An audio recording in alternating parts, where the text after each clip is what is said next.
Textile பார்க்குன்னு ஒண்ணு அறிவிச்சிருக்கிறாங்க. ரொம்ப மோசமானது. இது கடுமையாக எதிர்க்கின்றோம்.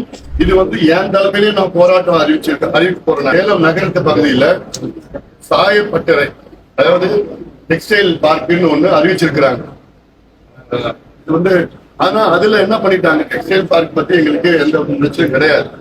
ஆனா அதுல என்ன சாயப்பட்டறை, அதுல சாய கழிவுகளை சுத்திகரிக்கின்ற ஒரு பகுதியாக மாத்திட்டு இருக்காங்க. இது ரொம்ப மோசமானது. இது கடுமையாக எதிர்க்கின்றோம்.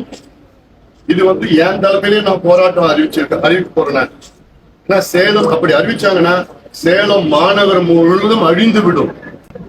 இன்னைக்கு நிலத்தடி நீரே கிடையாது, குறைஞ்சிடுவது. அந்த நிலத்தடி நீரும் சாயப்பட்டறைன்னா இது ரொம்ப ரொம்ப மோசமான ஒரு கழிவு, சாய கழிவு. இதனாலதான் பவானி ஆறு கெட்டு போயிடுச்சு, நொய்யல் ஆறு நாசமா போயிடுச்சு, காவிரி ஆறு இதெல்லாம் காவிரி கிளைகள். இதெல்லாம் ஒரு நகரமே, திருப்பூர் நகரமே இன்னைக்கு சாய கழிவு, ஈரோடு நகரமே இன்னைக்கு ஒரு மாதிரியான ஒரு பிரச்சனை இருக்குனால அது சேலத்துக்கு அந்த பிரச்சனை வரக்கூடாது. முன்னெச்சரிக்கையா நான் சொல்ல, இது அவசியமா அதை தடை செய்யணும்.